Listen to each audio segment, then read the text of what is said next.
Hey, it's Doodlebud here. I don't know if you're anything like me, but I order a lot of stuff online, but not just from my own country or my own continent, but really from all across the globe. Check out this cool little pen box I got from Iran from someone. Nice little piece of bismuth, beautiful crystal there. And sometimes you can even get something from North Korea. Sometimes you have a bunch of things that you've ordered over time and things just take a while to arrive, especially from overseas, and you forget exactly what it is you ordered or maybe where it came from. In this case, it was just a little package that came in. I'm going to show you what's inside. And I knew what it was, but then all of a sudden I looked at the label and said, holy cow, that's right, this thing came from Ukraine. So I put my order in at the start of the year, and it just arrived the other week, and this one kind of stopped me dead in my tracks. Usually you open the package, rip it open, chuck it, but I just sat here staring at that label for a few minutes. One, because of where it's from, but then also two, where this thing is from. So this is what I wanted to get from my channel, to do really some kind of time-lapse videos. I didn't want a digital stopwatch. I wanted an analog one. I didn't want to spend an arm and a leg, and I came across these beautiful little Russian stopwatches from the former Soviet Union. And so made in Russia, former Soviet Union, came to me via Ukraine at the start of the year, and all of a sudden I get this thing, and man, has the world changed. So I picked up this little stopwatch because I thought it might be a cool pairing to go with this. This is a cool little Soviet fountain pen I found. It's got a nice little gold nib on it, good price, writes extremely well, and been having fun playing with this pen. I thought this would be a cool little pairing because maybe, was this on a submarine back in the day? It's a vintage pen. If you were on a submarine and you had a pen like this, probably you were quite high ranking. In that case, you might have a stopwatch to time your torpedoes. I also had a circular KL1 slide rule to kind of round off the set, but I ended up gifting that to none other than Dan Gelbart. He was so gracious to invite me over to his house. We spent about 3 hours together. The most fascinating conversation I ever had in my life. Now, if you're not familiar with Dan Gelbart, I'll leave a link in the description below, but he just happens to be a local legend here, especially almost actually globally in the engineering world, and is pretty much the most intelligent person I've ever met, especially when it comes to engineering. Now, when I get something like this, I'm going to play with it. I think it was just quite cool. Nothing's analog anymore. The kids thought this was really neat. It's got this nice little click action. It's a little bit softer to release it after you've stopped it versus stopping it. You can feel a slight pressure difference, especially when you reset it. It's even harder to get it to go the first time. That's pretty neat. The little differences you feel.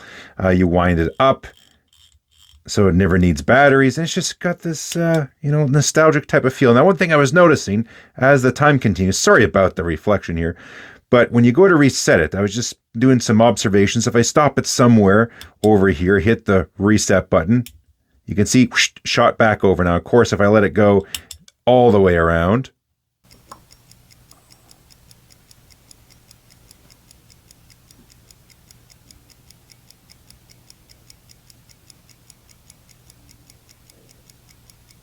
so now we're over here somewhere. Let's give it a stop. And if I hit the reset, the needle flips this way. But what happens when you're down near the bottom? Here we are right at the bottom at the 30-second mark.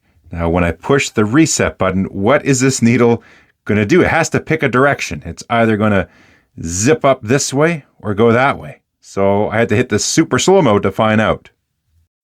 So here's some slow-mo action to release it, and you can see there it turns clockwise with some beautiful spring action on those needles. So where does it happen? What about at 29 seconds? Still goes clockwise. Well, what about exactly at 25 seconds? Let's see, you're going to hit the button. Okay, it goes counterclockwise. So what about just after 25 and a half seconds? All right, goes clockwise. Now, analog devices are pretty neat and they have their place, but there's many times, especially nowadays, the modern cheap digital version or expensive one. Now, this is quite low cost, but heck, I mean, for whatever these are, $15, you can switch between inch and metric. You got your answer right away. You can zero it. You can't beat it. But there are still some things where analog I really enjoy.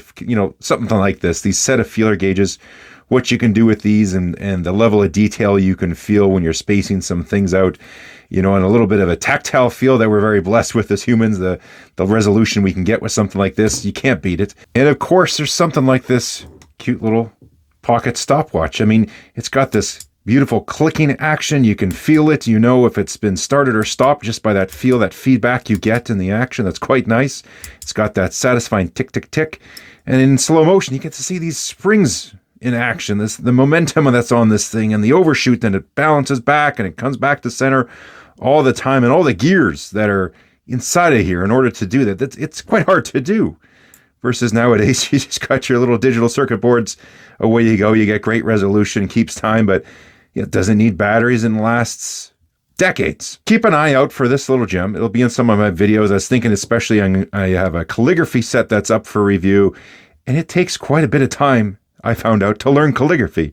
Just sitting there with your nib and doing the strokes and practicing all the different angles, I thought maybe I'll put this in the background, do a time lapse of me practicing, and that way you can get some sort of concept of how long it's actually taken me to learn some calligraphy for a review that I have coming up. But for then, we'll leave it for now. One thing, I'll leave a description from the seller I bought this from. You know, we've been supporting local people who are from or have family back in the Ukraine. My daughter's gymnastics club that she's with, there's some young girls that came over from Kyiv just like 2 years ago. Her family's back there, so we did a fundraiser, helped send some money back home there as well. I contacted the seller I haven't chatted with recently. I think maybe I'll do that. I'll leave a link in the description. I said, you know, I'd love to buy something from you again to support you. Even if you just list something on there, I'll send you $50 or whatever we can do to help support your country and your people as well. So anyways, I'll leave it for now. And, you know, leave some comments down below. Love to hear your thoughts on this as well. And we will catch you on the next videos I have coming. Have some fun ones I'm doing. Until then, literally, we will catch you next time.